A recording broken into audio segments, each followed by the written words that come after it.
Normally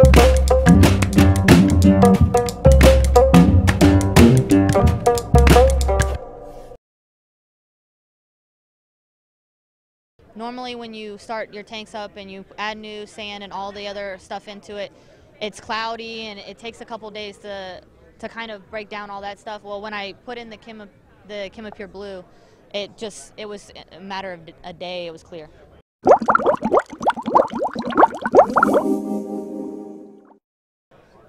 Hey everybody, John here, MACNA 2015, Washington, D.C. We've got another Fincast, and I'm here with David Lowry with Kessil. Kessil is out with a brand new light. Everybody's talking about it. As of right now, while I'm saying this, you can't even buy it yet, but it should be on the market by late third quarter, early fourth quarter of 2015, right?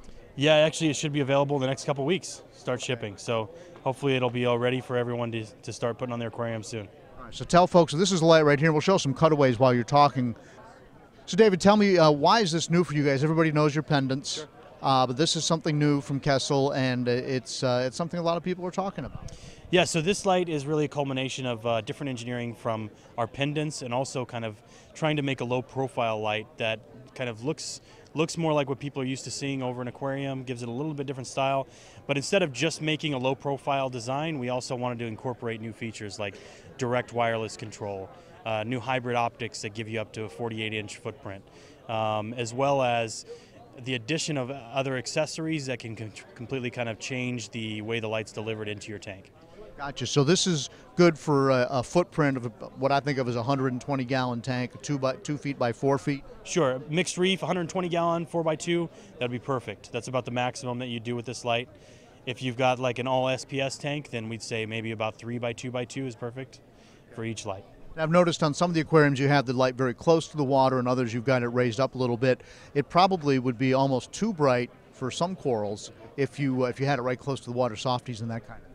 Sure, exactly. So you'd have to have it turned down pretty much down to about halfway or less if you've got it real close with softies.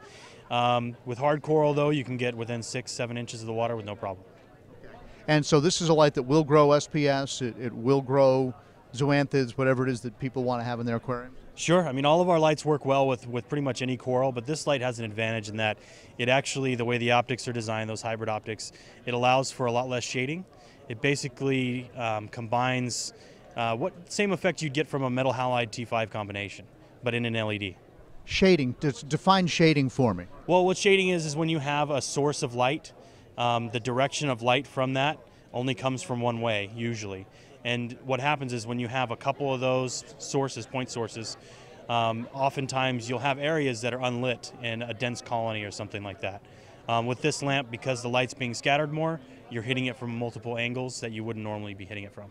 So it actually scatters. When you talk about shading, it's just like shade from a tree. You're actually eliminating that. Exactly, yeah. Interesting. So now this is going to be controlled by an iPad, is that correct? That's right. At launch, it's going to be available with an iPad app, and then soon after we'll develop the Android and iPhone versions.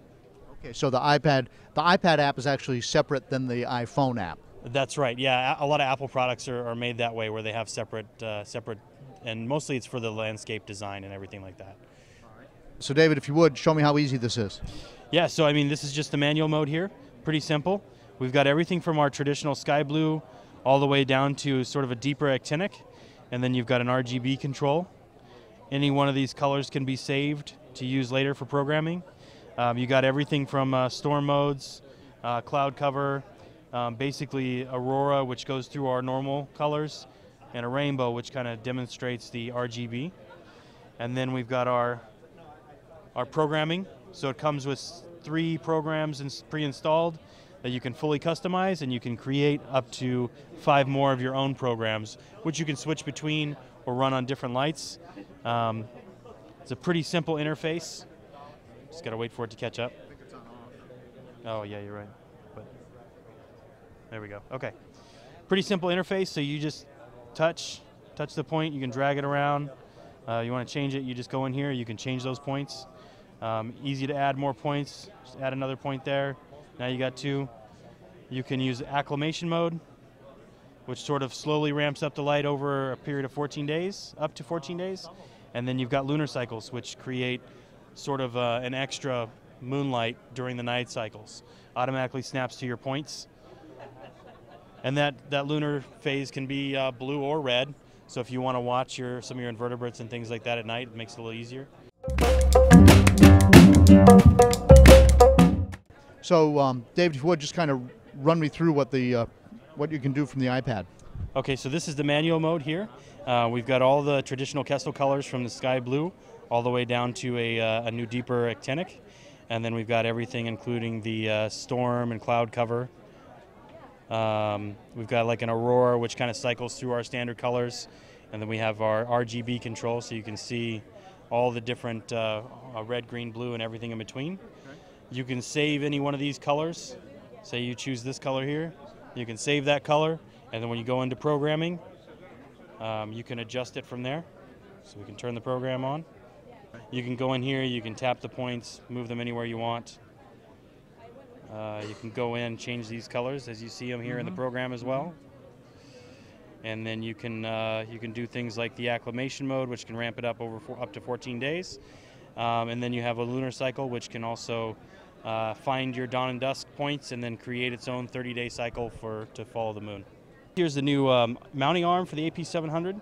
Nice thing, this mount here is available to extend back and forth as well as up and down, and it will work for the A160 and 360s, and allows you to have better cable management because we can route the cord now through that tube.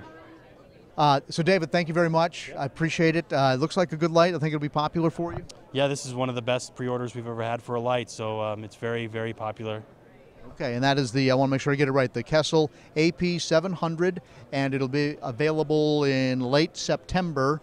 So if you're watching this after that, then it should already be available. Right. If you're watching it right after MACNA, you might have to wait just a little bit, but it is available for pre-order. That's all for this Fincast. Thanks for watching. Please click around a little bit. Lots of other stories here from MACNA, and of course there's also some freshwater Fincasts as well that you might want to look at. There's certainly something for everyone, so click around a little bit while you're here at the channel. Thanks for watching, and I'll see you in the next Fincast.